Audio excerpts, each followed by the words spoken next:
Good morning and welcome to the monthly AlabamaWorks webinar, a series of webinars focused on the workforce in Alabama. And now Tim McCartney, Chair of the Alabama Workforce Council. Monthly AlabamaWorks. Good morning. Thank you for all joining us today for the first Alabama Workforce Council webinar of 2022. Hope y'all all had a safe and happy holiday season.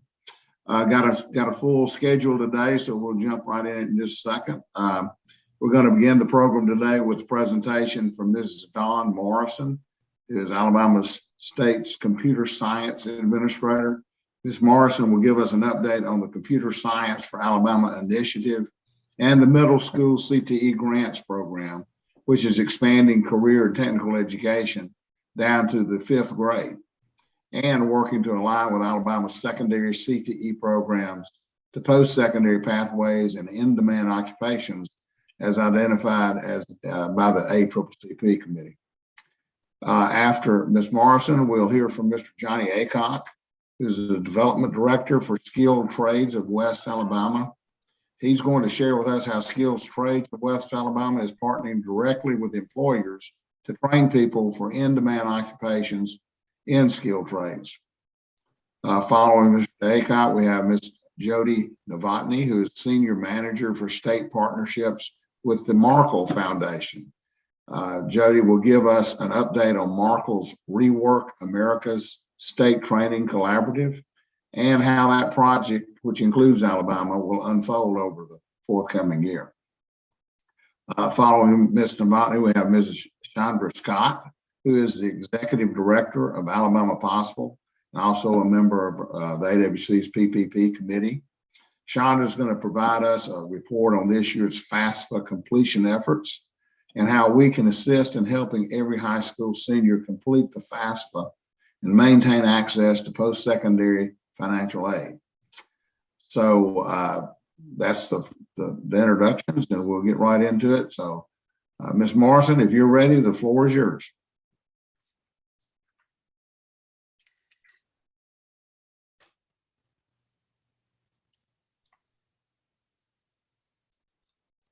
Thank you so much, Mr. McCartney. Appreciate the opportunity to provide you all some updates around our K-12 computer science implementation efforts. The first bit of news that I would like to share with everyone on this morning, and it is indeed great news, is that Alabama is official. We are one of 6 states across the country that have been able to achieve 9 for 9. Well, what does that mean to you all? Essentially, code.org, which is the largest nonprofit that assists with, implementing computer science in the K-12 space, not only across the country, but across the world.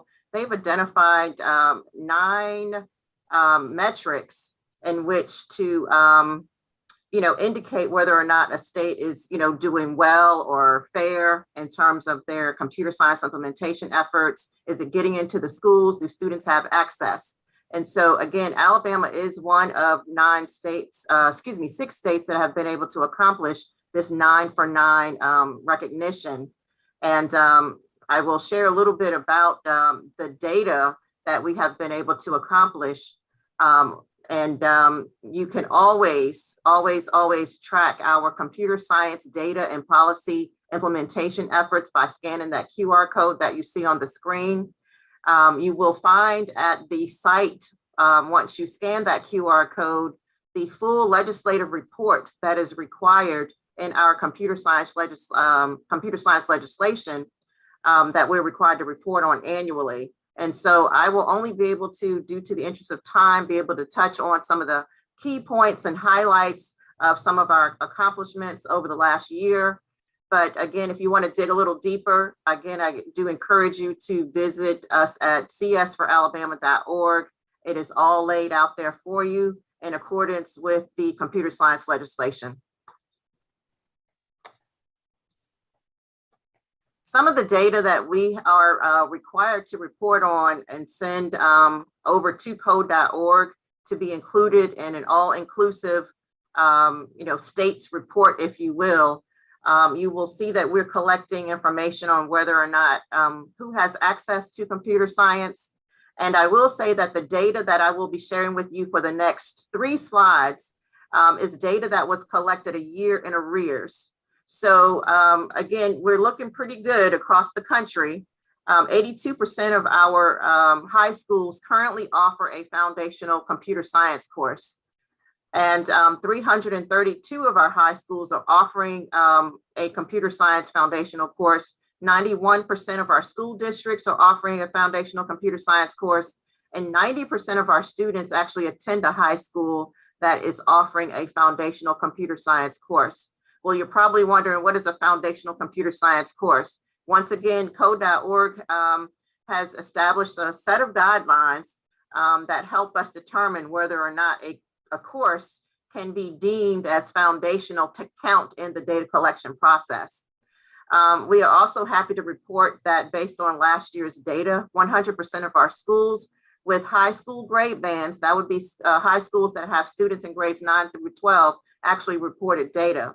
You can see prior to the passage of our computer science legislation, which was actually in 2019, that in our 2017-2018 academic year, only 39% of our high school students had access to a computer science course.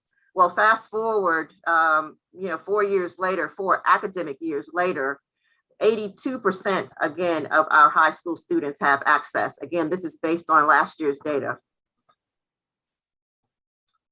Additionally, you will find in the State of the State report that is published by code.org, the participation in a foundational high school computer science course by demographic. You can see these are, no surprises here. Our white students are,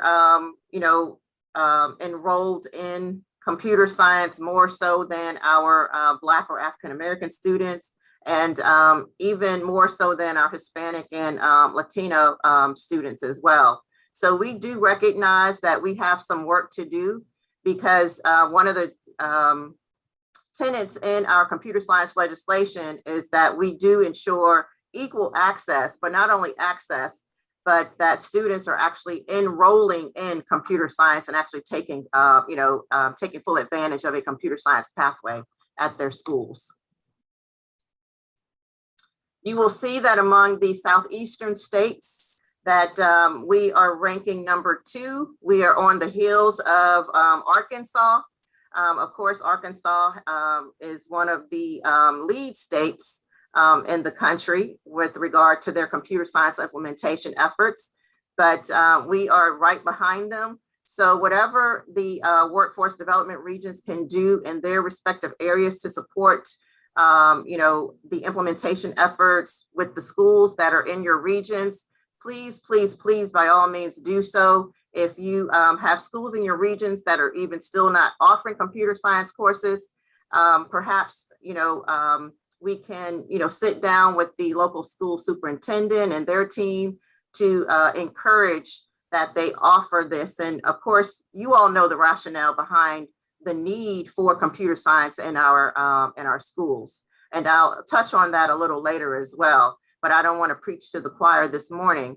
You can also see that by gender, who is participating in computer science. Again, this actually mirrors what is actually happening in the workplace. Again, our males are continuing to outpace our females with regard to participation and enrollment in computer science. And so that is also a data point that we continue to do work around.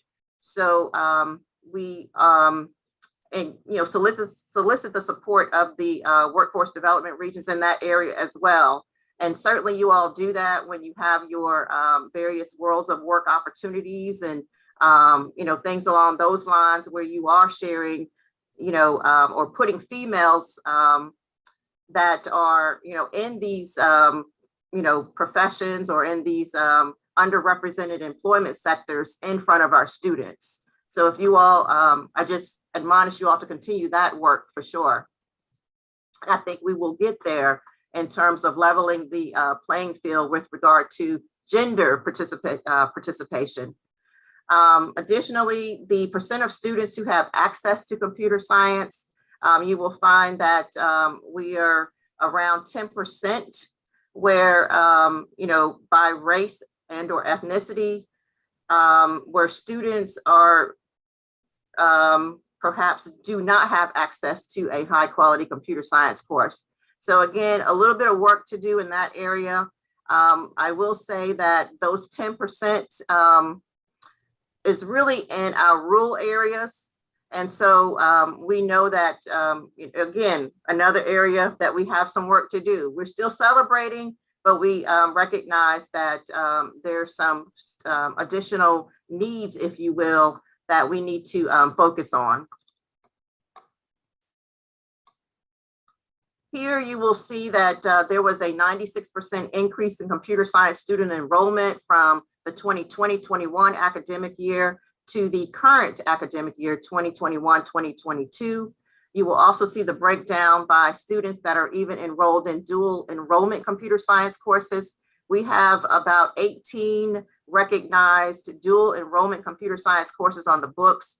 And again, that number skyrocketed from 396 students last year to 431 students. In terms of students that were taking courses at the high school level, we almost doubled that number from 18,171 students last academic year to roughly 35,600 students this academic year. So again, we're pleased in terms of the number of students that are enrolling, but again, we want to see those numbers increase as well. Also, we are very fortunate to be one of a few states across the country that has a dedicated line item for computer science professional learning. Professional development is extremely important in this area because so many of our teachers, they're not equipped. They do not have the background knowledge in this content area. So we spend quite a bit of money, pouring into them in terms of ramping up their knowledge base around computer science. And so we are very happy to report that last summer, there are a total of 648 Alabama computer science teachers. But summer before last, we actually trained 630, and you'll see some additional numbers here shortly. But this is definitely an increase of 207 computer science teachers in the state. And we're just very pleased that every summer it is nonstop with regard to computer science professional learning. We start in June and we run it all the way through the end of July with our providers providing high quality professional development. And I'll share with you here in the next slide slide after this, who those professional development providers actually are. Here on this particular slide, it just demonstrates that we have 76% of our middle and high school students that are currently meeting the computer science legislation requirement this academic year. Obviously, that was a slight decline from the previous academic year. And I know that that has everything to do with COVID. And so we're still trying to, recover just a little bit there, but we haven't lost too much momentum in that area. You will see that we have 90 middle and high schools that are implementing, 202 high schools that are implementing, 220 middle schools are implementing, and 164 that we still need to do some work around. This slide actually shares the number of teachers that were trained this past summer by professional development provider. These are the providers that have been deemed as high quality and have been approved here by the State Department of Education. This past summer, one of our strongest providers and partners in this space is A+ College Ready. They were able to train 630 teachers. ECS for Alabama, which is run out of Tuskegee University, 43 teachers. Also CS Makers out of Tuskegee University, 16 teachers. PACS, which is actually our federally funded grant, we were able to train 42 teachers through that particular project. Project Lead the Way, which is a proprietary curriculum. LEA sent 35 of their teachers to training, and then the College Board APSI, which is the AP Summer Institute training, 10 teachers were trained in that area. In terms of our computer science advanced placement exam data, College Board has exactly 2 computer science courses. They are AP Advanced Placement Computer Science Principles, which is a foundational course, and the second course is Advanced Placement Computer Science A, which is a pure Java course. And so spring of 2020, there were a total of 2,342 students that took an exam. And then fast forward to last spring, again, a slight decline in the number of students that actually took the exam. Again, everything was more than likely COVID related. We were, roughly, 300 students less this past spring. However, those students are still performing quite well. And in terms of them being able to score, 3, 4, or 5 on that advanced placement exam. So we're still pleased with the achievement, but hopefully this upcoming spring, we will see our numbers creep back up in terms of students that are actually taking the advanced placement exam. Just a quick plug, I would like to thank all of the workforce development regions that assisted us with promoting the governor's app challenge. Those winners will actually be identified at the Governor's Computer Science Summit sometime this spring. That date is still yet to be determined.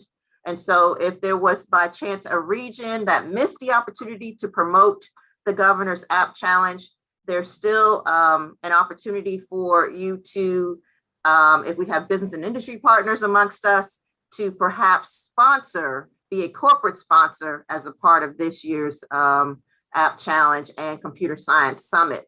Mr. Bruce Smith, who is with Blue Cross Blue Shield, has taken the lead with our corporate sponsorships. And I can certainly put that information into the chat if you would like your organization to serve as a corporate sponsor for this year's Governor's App Challenge and or Computer Science Summit. And so again, if you missed the opportunity to help us promote this particular event, there is an opportunity for you to redeem yourself by promoting CyberStart America in your respective regions. This is a free program for students in grades 9 through 12. This is an awesome opportunity for our students to increase their awareness, gain some knowledge in terms of what cyber is all about, and hopefully spark some interest that they would even want to pursue cyber as an actual career. I will say that last year, Alabama had 5 national winners. Those 5 students actually earned national, scholarships. And kudos to Workforce Development Region 1. 4 of those 5 students came from your region. And the 5th student actually came from Workforce Development Region number 3. I will tell you that there's a little bit of pressure that is on Alabama to increase our student participation. So to everybody that is listening this morning, please share this opportunity out.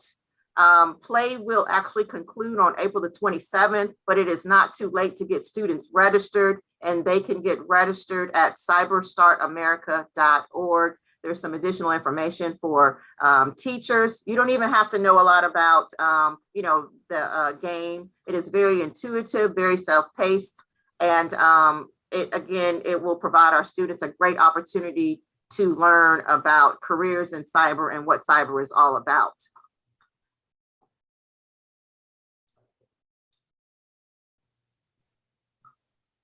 On behalf of Dr. Hull, who serves as our Assistant State Superintendent for Career and Technical Education Workforce Development, I want to provide an update on the Career and Technical Education Middle Grades Innovation Grants. A sizable investment was made with regard to pushing out a competitive grant process that would allow our local school systems to apply for either a career exploration or reimagining grant in the amount of $25,000, or they could have applied for a STEM focused grant in the amount of $200,000. And so the total amount of the award per workforce development region was up to $500,000. And the anticipated total amount to be awarded was $3.5 million. And some of you all may be wondering, why are we making such a sizable investment in middle grades? Well, again, our middle grades has the power to expose students to, college and career options and equip them with those transferable skills that, workforce is so desperately needing, those soft skills. And so it's a good time to begin to, share career opportunities to students, as well as allow them the opportunity to, develop those soft skills, if you will, in those middle grades.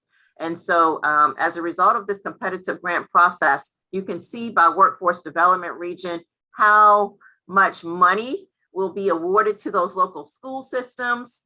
And I will say that we are in the process, in case we have representation from some of our school districts this morning, those award letters are going out today, actually. So this is all that I'm able to share at this point with you. I do admonish our workforce development regional partners that if by chance you have some school districts in your region that will be receiving some of these funds, please work with them in terms of, making sure that they are implementing, those grants, if you will, to fidelity. Certainly, we need your support in this effort. So thank you all in advance. And I think I'm over my time, but that is all that I have in the way of computer science updates. My contact information has been provided for you. And again, thank you so much for your continued support of Alabama's computer science expansion efforts, as well as Alabama CTE. Thank you so much. Thank you so much, Dawn. That was a great presentation. I really appreciate your time to explain all that, and appreciate all you're doing to expand access to high quality CTE programs in Alabama. I also appreciate your efforts to increase the level of collaboration with our regional workforce councils. A message to the councils is we got to get a little bit more work done in this area. And I'm thinking in the back of my mind, we may have a few competitive challenges there. So I'm going to circle back with y'all and work on that. I also want to thank Governor Ivey for being the person that got this computer science effort started in Alabama. As you know, she's the education governor. So, and this computer app challenge is great. So thank you again, Don. I appreciate you being with us this morning. Next up, we have Mr. Johnny Aycock, who is from the Skilled Trades of West Alabama. Johnny, the floor is yours. Hey, thank you. Good morning, everyone. And Tim, thank you for inviting us. And Don, that was a very interesting process that you're involved with. Matter of fact, I'm the least technical on this program today, so I don't even know how to use PowerPoint. So I probably need a little computer training, but thank you for that presentation. Let me try and be brief and catch us up and keep us on schedule. I'll do my best to do that.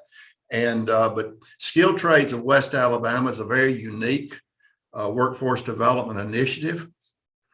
Quick background: a couple of years ago, the construction industry in Tuscaloosa County has been facing increasing demand for skilled trades across the board, and felt like that we needed to come together and create an opportunity to expand workforce training in the skilled trades. And so in the middle of the pandemic, in September of 2021, we opened. Private employers came together, and we opened our first set of apprenticeship programs in September. We took over about 3/4 of an old technical high school here in Tuscaloosa City that the City Board of Education allowed us to use. A little over $200,000 was raised to invest in the upgrade of the building and the facilities. And today we're still investing in it to the tune of about $300,000 now and expanding our training facilities. We're a very unique organization in that we are private. We're an independent 501c3 entity. We are totally employer-based and employer-led. We do have public partners, but it's the employers that have come together to make our program very, very successful. We currently have 17 participating construction-based employers, and we have 2 levels of training that we're involved with on a very day-to-day, very practical way. We have the apprenticeship programs is what we were born to do. However, in February of this past year, we realized that we needed to address those individuals that did not have employment in the construction trades. As you know, apprenticeship programs requires that you be involved and employed in that particular trade. Well, we were missing a lot of students. And so we opened up in February a new program called Jumpstart, which is a registered pre-apprenticeship program for the construction trades. Just to give you a real quick capsule version, today, about a year and a half later, we have 73 active apprenticeships in 4 of the trades, those being electrical, plumbing, HVAC, and alarm systems. We are currently getting ready to expand and have a carpentry apprenticeship program, as well as a landscape management apprenticeship program. Our Jumpstart program, which has gotten a lot of attention from across the state, which we're very pleased about, is a program, it's a 14-week program where we take an individual, and these are adults. We do not have students under 18 years of age. All of our students are 18 years of age or older. They come from all various backgrounds, but for 14 weeks, we will take them through a process that introduces them to all of the construction trades, gives them a taste of it, but we also do a lot of other things with these students. We introduce them to construction math, a ton of safety training, including OSHA 10 and some other areas. We also get into employability. And I think I've lost myself here. Am I still? Can you still see me? I don't know if you can or not. Yes, sir. You're on there. Okay, I'm sorry. Mine kind of went blank there for a minute. But we introduce these students, and at the end of 14 weeks, to be a completer and to be eligible for employment, the students must successfully pass every test, must attend every session, all 14 weeks. And these are just 1 night a week, 3.5 hours. They must pass their OSHA 10 test. They must pass their first aid CPR test. And they also must pass our other technical tests that we provide. If they do complete that, we assist with employment and actually get them placed in a construction industry trade. We're running about an 85% retention rate of our students in these classes. And out of those, we're running somewhere around 68 to 73% of actual placement in a construction trade. Some other get jobs in other areas, but we only count those that go into a construction trade. That also feeds our apprenticeship program, because what we ask our employers to do once they hire one of our students is to encourage them to go into the apprenticeship level and continue their on-the-job training as well as their classroom training. We've been highly successful.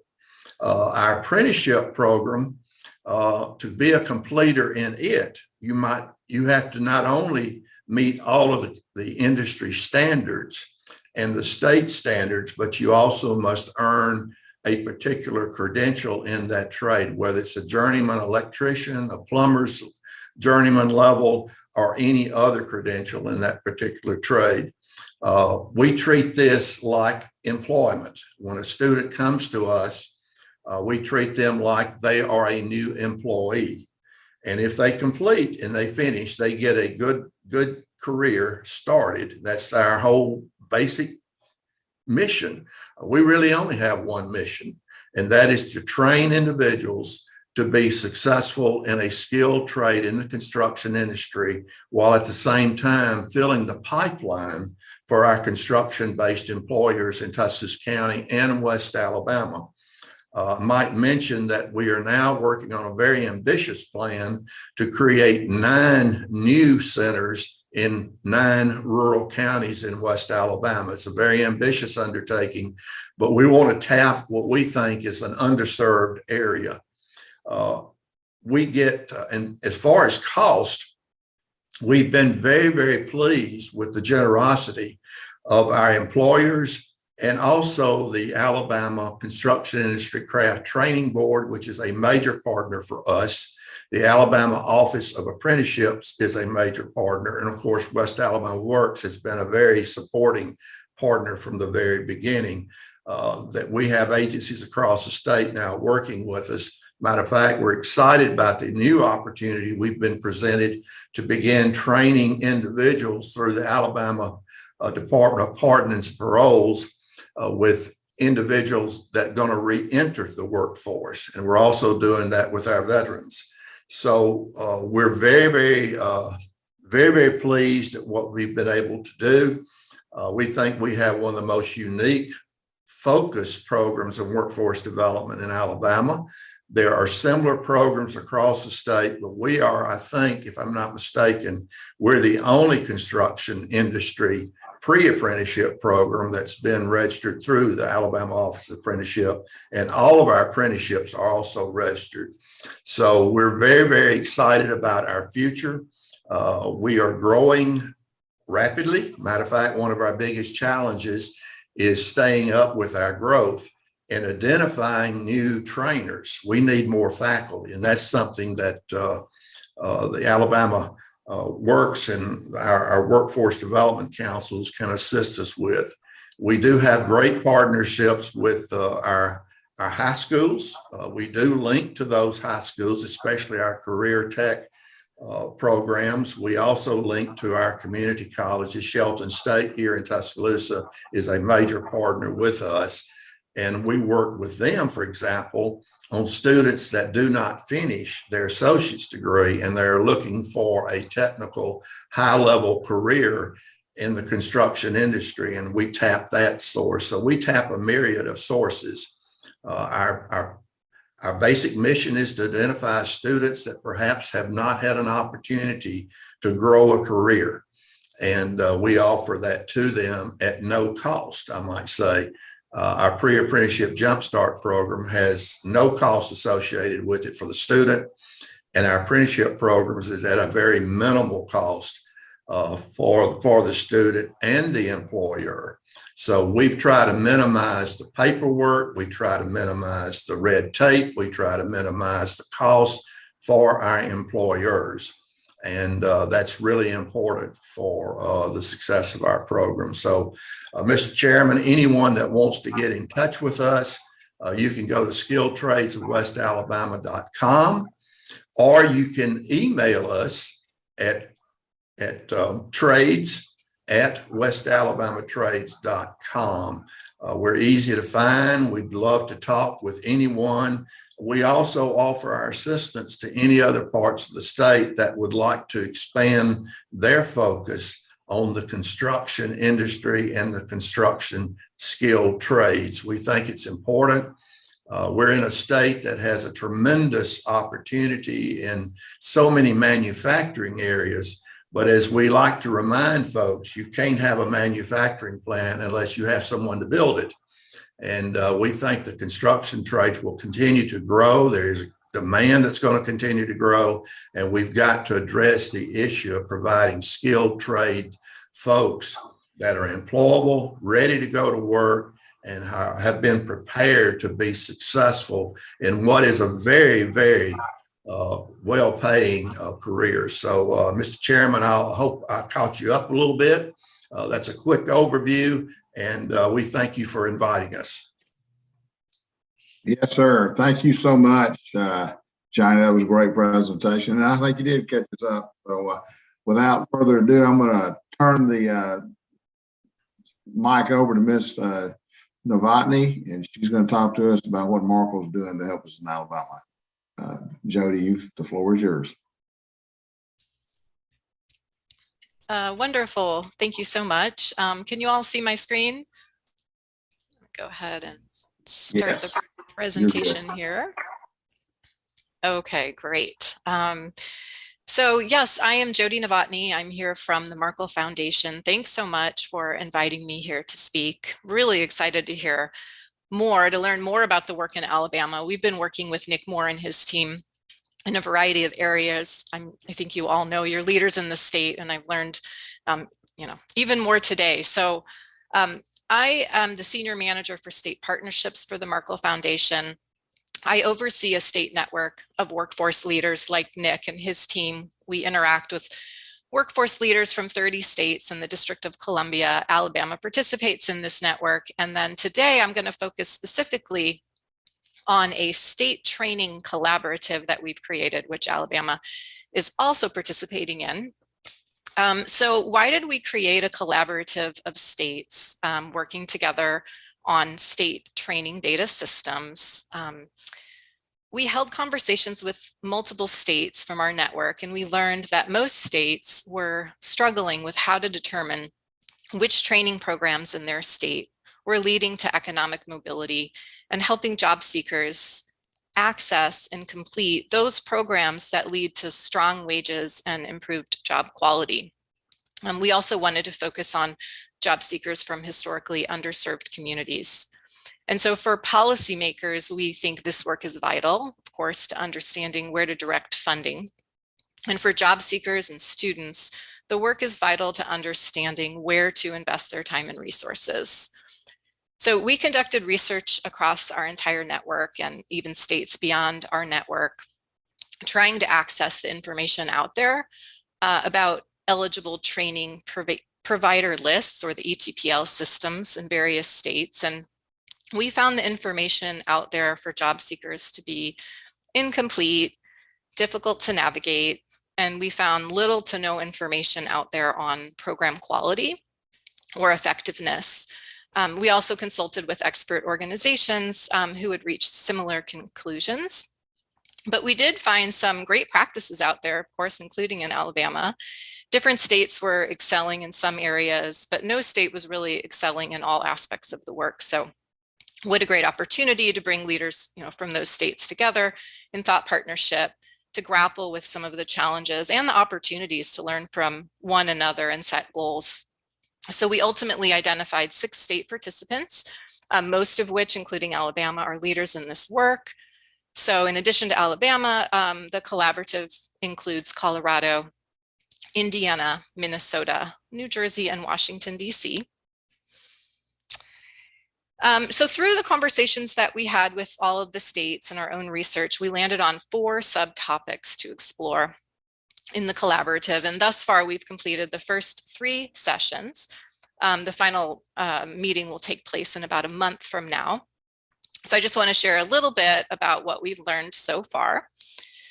The first topic that we explored was around program effectiveness and quality definitions. How does a state define what it means to be an effective program? I think we've heard examples today of how you're approaching that in both your apprenticeship and pre-apprenticeship, and even in computer science programming in middle and high schools. But we heard from states that include in their ATPL systems minimal performance metrics around completion and wage attainment in order for training programs, to even remain on the ATPL. And I know that's something that Alabama has been talking about as well. Some states also have exceptional performance designations for programs, and this encourages continuous improvement for training providers.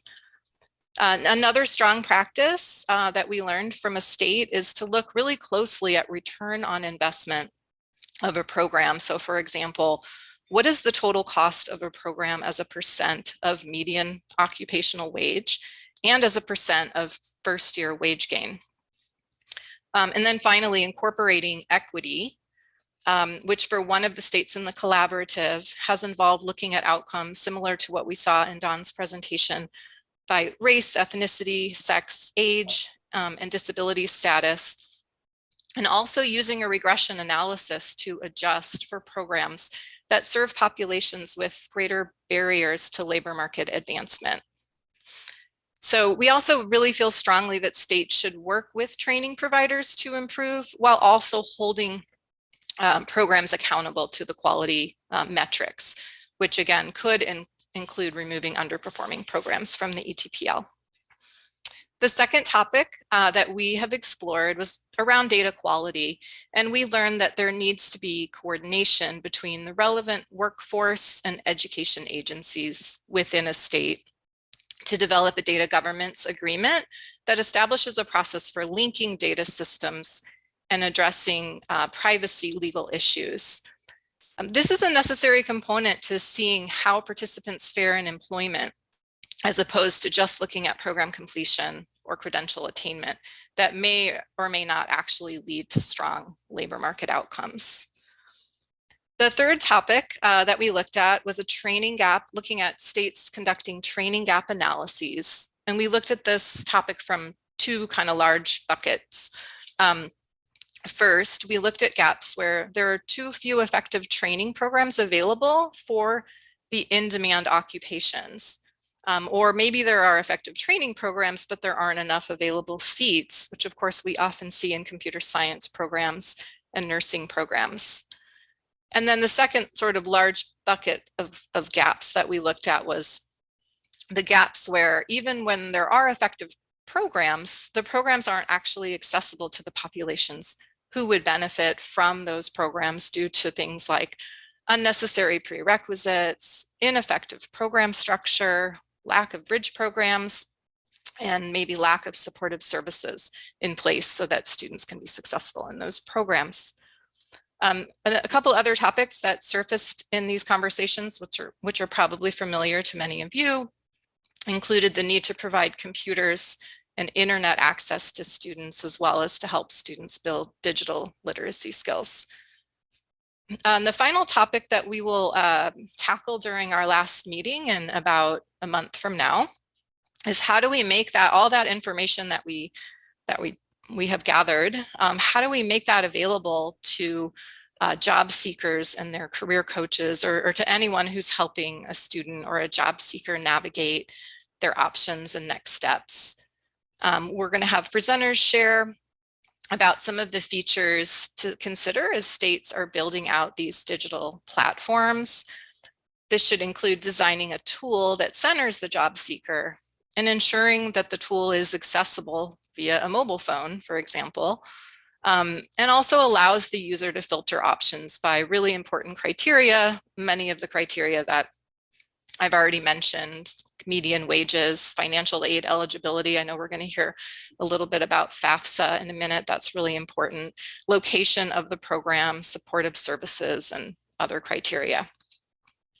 So to sum up the 4 topics that we have included in the collaborative, once a state has created clear, consistent definitions of what constitutes an effective program and incorporates that information into an electronic system with quality data that includes matching program completers actually to their labor market outcomes, then job seekers should be able to identify which are the programs that have the strongest outcomes and other important features, and therefore make informed decisions about where to spend their time and resources. This is the goal. And then finally, I just wanted to mention that we are working on a related policy brief, which we expect to publish within a couple of months. It was actually the research for this policy brief that led us to create the collaborative in the first place. And we decided to hold off on publishing the brief until the members of the collaborative completed their work so we could incorporate some of the learnings. So the brief topics are similar, though not identical, to the collaborative topics I just described. And then many of the states, including Alabama, that participated in the collaborative will be featured in case studies for each of the areas noted on this slide. And here's my contact information. Please feel free to reach out if you have any questions, ideas, thoughts, and if you would like to receive a copy of the brief for any reason, we would be happy to send that along. Thank you again so much for inviting me to share out today. It's a pleasure to be here. I'll turn it back over to Tim. Well, thank you, Jody. That was great, and appreciate you taking the time to join us today and share information on this great partnership with Alabama. I'm really excited to see what the training collaborative will yield this year for not only all the 30 states, but particularly Alabama. So thank you, and we will keep in contact with you. I know Nick Moore is working with you already. So thank you again. Chandra Scott, the floor is yours if you'll take us home on this. Will do. All right, let me share my screen here. All right, is that visible for everyone? Awesome. Well, good morning, everyone. I'm Chandra Scott. I am the Executive Director of Alabama Possible. And just real quick, just so those who may not be familiar with us, we're a statewide nonprofit. We're getting ready to celebrate 29 years on the 29th of this month. Our mission is simply to break down barriers to prosperity, and we do that work through advocacy, education, and collaboration. A lot of our work couldn't be done with just a few of our sponsors that I'm listing here, but I love to give attention to our partners. This is how the work happens. We all come together and collaborate and really just put our feet to the ground and really look at the gaps and just figure out strategies to close those gaps. Our work is done into 4 different categories. I won't go deeply into these, but just wanted to share with you what they are. We really focus on post-secondary access, post-secondary success, advocacy, and civic engagement. And these are some of the programs that really wraps around those 4 areas of work in which we do. Some of them, hopefully, that you're familiar with. But today, what I want to focus on is how we support schools across our state, especially in helping students to be post-secondary ready. We do that through our Alabama Goes to College campaign. It has 3 different parts. The first part is what we call our Cash for College, which is simply, sound just like it is really making sure we can find financial resources for students. And we start with the FAFSA in that work. Next is our Alabama Application Week. And during this week, students across the state are able to apply to colleges at no cost. So the application enrollment fee is waived. And we usually get lots of schools in state and out of state to participate during that week. And we're hoping to do a second week next month. This is usually held in late October, early November every year, but we're hoping to do a second week this year just because of the pandemic. We didn't get the participation we would have liked to see. And so we want to make sure we give every student the opportunity to take advantage of that time. And then finally, it's College Signing Day. This is one of my favorites. You know, in a state where we love our sports and football, we always make sure we give them these fantastic signing days and they get great recognition. But what about those students who take technical and academic paths? We should give them the exact same recognition and celebration. And so we make sure we partner with our schools and give them the resources they need to have these dynamic college signing days. And to me, this is when the workforce councils and their partnership is very important, because your role is very critical in that and helping to promote, sponsor, and support your high schools and supporting those students who are taking on those technical and academic paths. So let's talk about FAFSA. So as most of you know, the governor led the charge of putting forth a FAFSA opt-out policy, which will allow students really to raise awareness around the FAFSA completion, just to make sure that every student is afforded the opportunity to take on a post-secondary pathway. It's really just about to change the narrative or begin a narrative that are in some homes about affordability to a post-secondary pathway. We began implementing that policy this fall. So we're newly in it this year. It's obviously focused on high school graduating seniors. Again, like I said, there is an opt-out waiver. So for districts or parents who just absolutely know that this student is not going to take on a post-secondary pathway, will not create a barrier to graduation. However, we are not, pushing this out. We just want to make sure that we give every student opportunity. But if it's just that seems like it's going to be the case for them, we will not get in the way of them graduating high school. So what Alabama Possible has been able to do in support of this work is, one, provide in-person training. In the midst of the pandemic, we still felt the need. Some trainings you just cannot do through a Brady Bunch box, right? The engagement is just not there. And so we decided to do what I call a road tour. We started at the top of the state and ended at the bottom of the state, where we were able to meet with career coaches, high school counselors, and 2- and 4-year financial aid advisors in the areas that you see here, all coming together to understand really the new updates of the FAFSA application, understanding what it means about having this new policy in place, and then 2, providing them supports, toolkits that they will need to be able to reach families and students across the state. And I have to say, it was very worth it for the road tour. The feedback we received, so much so they're asking for a second one. So Tim, you'll be glad to know that we're working in collaboration with the State Department and the community college system, as well as AIC, to put together another round of those trainings for our educators across the state. So get to some good news. So far with the implementation of the policy this year, Alabama is, I think for the first time in a very long time, we're trending along the national line. We're not below it. As you see here, Alabama is the orange line, and we are right now at 31% completion, which is ranking us 26th in the nation. Now, I will say, this has been since January 14th, so you know when this data set came out. We're not where we want to be, but we're definitely where we never have been before. We want to at least see closer to probably 40% at this time, being that we're about 50% into the FAFSA season, if you want to call it that. So we do need to have some more work to do, but I think it's always worth celebrating when we're trending in the right direction and not below the national line.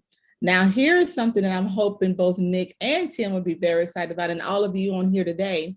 We're actually ranked, actually that should now be second. I put third, but I forgot we moved up to second in the nation now for year-over-year comparison to where we were last year. So this year's senior class has really bumped us up, as you see here, above the national line of completion. We have increased our completion rate from year to year by 14.5%.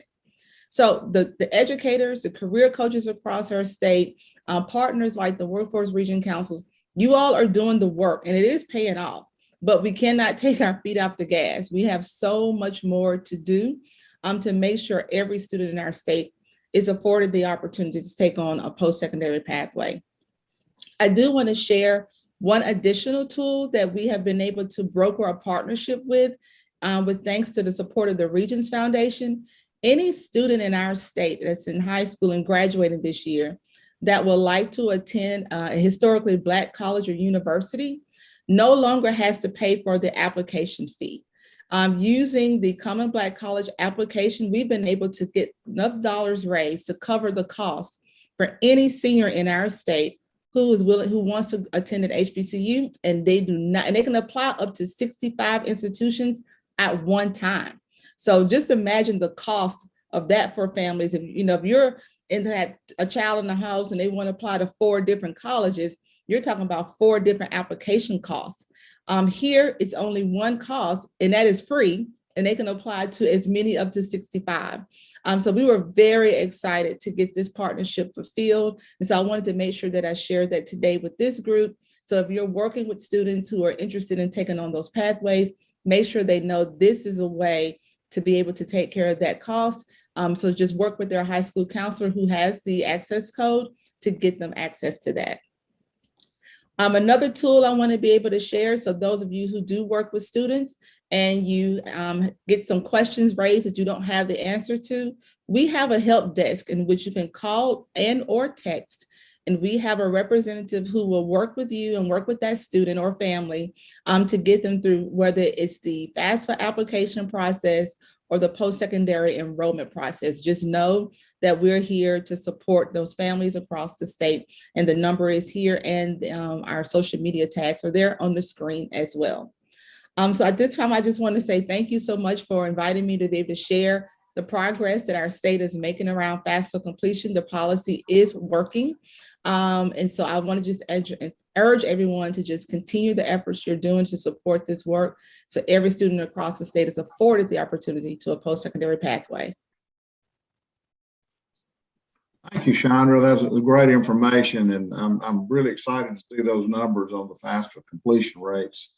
FAFSA completion is a big priority for the Alabama Workforce Council, and we're going to partner with you through the PPP committee to help get the word out and get these rates. We want to lead the nation. So, yes, great. absolutely. We're second, so let's get to first. That's great, and I appreciate the Alabama State Board of Education for passing that, and the legislature as well last year to get this as a mandatory requirement, because it's something we really need. And the other good news with the HBCU news on 65 applications, that's fantastic. I've had 4 of my children go through college, and just the application fees can rack up a lot of costs. So anyway, that's great news. Thank you for your presentation. I look forward to partnering with you. Nick Moore will close us out on the monthly workforce update. He's informed me it's going to be a quick note because I believe the new numbers are not out for this month. So Nick, take it away.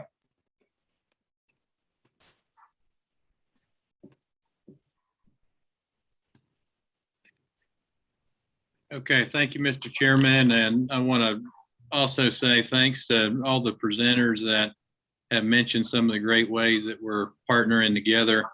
Everything from computer science to the apprenticeship and skilled trades program, and our partnership with Markle, and some of the gap analysis and quality work we're doing. Then, of course, our partnership with Alabama Possible on FAFSA completion. These have all been key priorities for Governor Ivey and the Workforce Council. And so thanks to Chairman McCartney for your leadership and partnership with our office on all these priorities. And I think it's that level of partnership that we see allows us to get to where we are now. And this year we'll get a lot more things done. This past year and really during the COVID period has been a time of building up for a lot of big transformational changes in the state. And I think 2022 is going to be a year where a lot of that begins.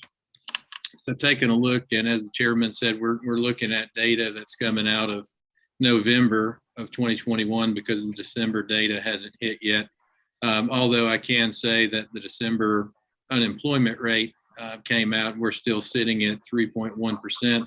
Our labor force participation rate of 57.6% continues to trend in an anemic level, and that's consistent with, of course, our southeastern peers in the nation. And as you hear me say every month, that will continue being a large focus of everything we do, is to talk more about labor force participation rate, but not as a general concept, but the specific things we can do to help people overcome their barriers.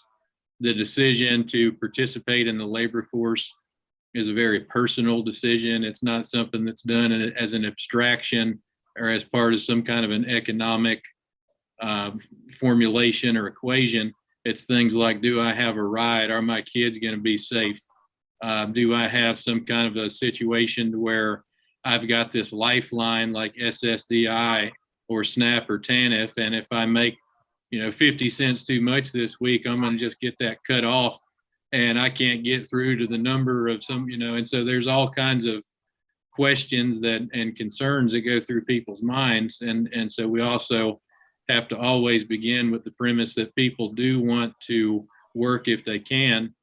We've just got to make sure there's not any barriers in front of them. That's our job. That's why we've been put into the roles we've been put into. And if we were doing everything we were able to do, we would certainly see these numbers go up. So that's why we're continuing to innovate. We're continuing to braid funding. We're continuing to share data.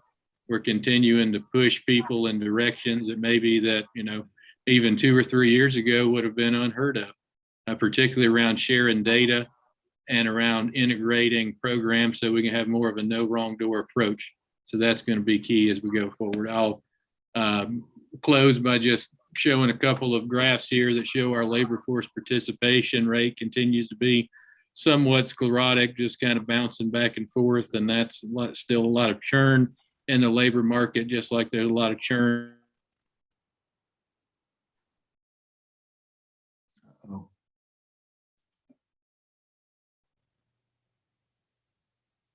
on what you can find in the, but this is a nice little ramp trending down in the right direction there. I may have, my internet may have gotten there a little unstable, Mr. Chairman, so I'll go back and just say, this one we're bouncing back and forth, and this shows a lot of churn. This is a nice, as I said right before Christmas, you could run your sled down that in a nice smooth little ride down the hill. Now, the Opportunity Insights Tracker does show that as of in Alabama, there's been an increase of 21.9% increase in jobs, and that should say that should be 2021 to 2022. So sorry for the error there. So basically, year over year, from 2021 to 2022, we've had over a 20% increase in just all job postings available. And we've also had a 7.8% increase in employment rates. And so there's just good news to share to close us out. So thank you, Mr. Chairman, and look forward to joining you next time. Well, thank you, Nick. I appreciate the report. The unemployment rate remains low, but so does the labor force participation rate. So we must do a lot more to this year to engage the disconnected populations to generate ways for them to overcome the barriers keeping them from entering employment. I'd like to point out, first off, I'd like to thank all the speakers today. I really appreciate y'all's talks, very informative.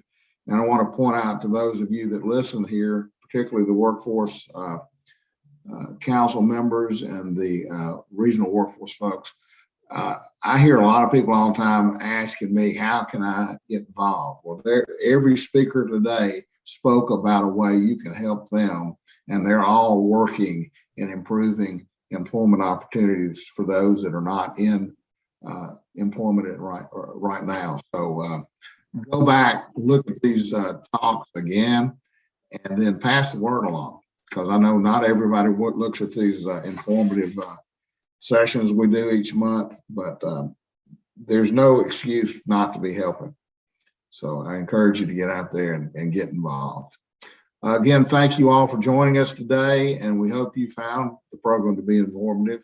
Our next meeting, our next webinar will be on February 14th at 9 a.m. It'll be Valentine's Day. So get your sweetie and tune in. That'll be a great way to start Valentine's Day.